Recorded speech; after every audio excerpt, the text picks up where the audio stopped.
Norma umum tes psikologi. Norma adalah distribusi skor yang diperoleh dari sekumpulan standar yang membentuk pasangan-pasangan yang memberi arti pada skor mentah yang diperoleh individu.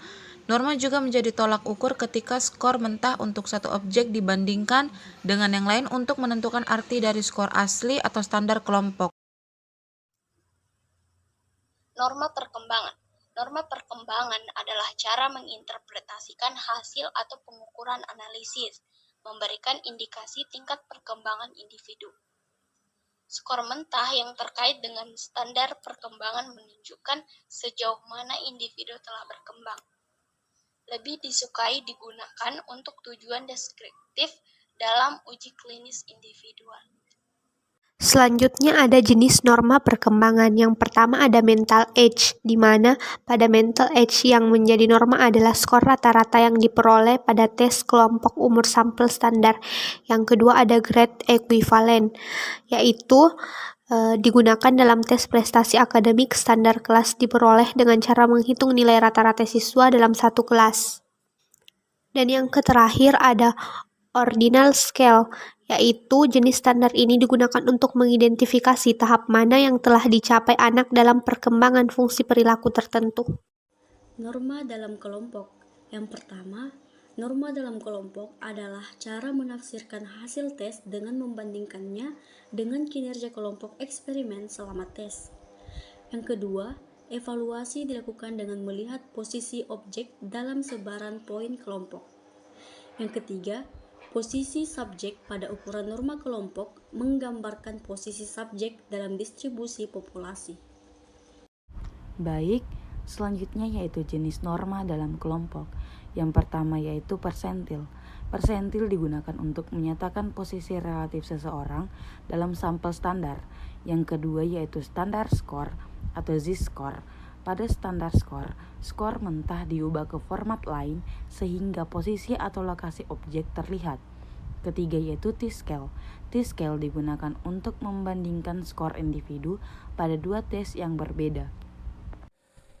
Untuk alat tes minat KPR-V sendiri itu memiliki nilai standar yang dipergunakan adalah norma persentil yang dikutip dari aslinya.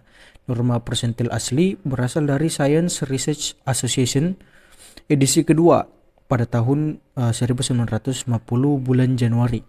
Katalog SRA nomor 7/293. Dalam hal ini, standar persentil dibedakan menurut jenis kelamin, profil pekerjaan kuder, preference record memiliki 3 arti regional, yaitu A. 0-24% adalah daerah yang sedikit menarik. B. 25-74% adalah daerah minat sedang. Dan C. 75-100% merupakan bidang yang sangat diminati. Yang kedua yaitu RMIB. Pada RMIB, peringkat grup A dimasukkan dalam kolom sesuai dengan aslinya. Urutan grup B dimulai dari kolom match, grup C dimulai pada kolom com, dan seterusnya, sehingga grup terakhir terdapat jenis pekerjaan yang ada. Di bawah susunan daftar pekerjaan akan menjadi paling atas dalam grup tabulasi. PII atau Pajajaran Interest Inventory. Skor didapat dari jawaban testi pada satu item, kemudian dijumlahkan dengan item-item lainnya untuk mendapatkan raw score dari setiap area minat. Dalam PII, norma yang dibuat adalah norma untuk merubah nilai raw score untuk mengukur aspek aktivitas, kemampuan dan pekerjaan untuk 18 area minat. Disediakan juga nilai composite, yaitu nilai rata-rata dari 3 aspek pengukuran minat untuk melihat minat siswa pada setiap area minat. Norma dibuat dengan menggunakan T-score yang merupakan transformasi linear score yang mempertahankan data distribusi rata-rata menjadi 50 dengan standar deviasi 10. Dengan demikian, 99% lebih skor hasil ukuran minat berkisar 20-80 untuk mengkategorikan minat individu pada setiap area mengikuti kaidah yang dikemukakan di dalam Monograph The Personal Globe Interest yang dibuat oleh Tracy tahun 2002. Pengelompokan untuk nilai T-score sebagai berikut. Nilai T-score yang kurang dari 40, berarti individu tersebut memiliki minat terendah pada area minat yang bersangkutan. Jika nilai T-score 40-60, maka individu tersebut memiliki minat rata-rata pada area minat yang bersangkutan. Dan jika nilai T-score lebih besar dari 60, maka berarti individu tersebut memiliki minat tinggi pada area minat yang bersangkutan. SII atau The Strong Interest Inventory. Silfrom T317. Strong Interest Inventory dewasa ini terdiri dari 317 butir soal yang dikelompokkan dalam 8 bagian. 5 bagian pertama, responden mencatat preferensinya dengan membuat tanda S, TT, atau TS untuk mengindikasikan suka, tidak tahu, tidak suka. 2 bagian tambahan meminta responden menyatakan pilihan di antara aktivitas-aktivitas pasangan dan antara semua pasangan yang mungkin dari 4 butir soal dari dunia kerja. Pada akhirnya, 1 bagian inventory meminta responden untuk memberi tanda pada satu rangkaian yang menggambarkan diri sendiri, seperti ya, tidak, atau tanda tanya.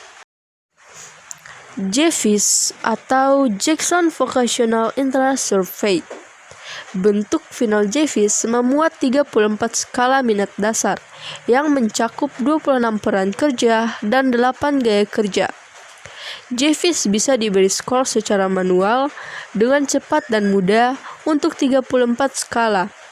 Akan tetapi, pilihan-pilihan penentuan skor berbasis komputer yang ada menggunakan norma-norma paling baru dan menyediakan berbagai analisis skor tambahan, entah dalam laporan singkat atau dalam laporan naratif yang lebih luas yang baru direvisi. Selanjutnya yaitu CUDER. Melalui analisis statistik intensif atau skor dari 3000 CUDER menunjukkan bahwa diferensiasi yang lebih baik antara kelompok-kelompok pekerjaan bisa dicapai dengan sistem pemberian skor yang digunakan dalam survei ini dibanding skala pekerjaan yang ditarik melalui penggunaan kelompok rujukan umum orang.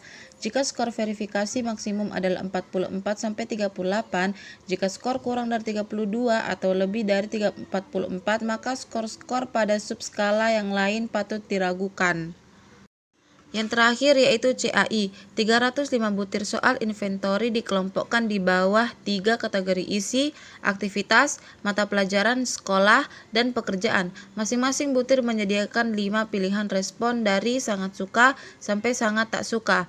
CAI menyediakan skor pada 3 tipe skala utama termasuk skala tema umum Holland, 22 skala bidang minat dasar homogen, dan 91 skala pekerjaan indeks, administrasi, dan 4 skala non-pekerjaan juga termasuk di dalamnya.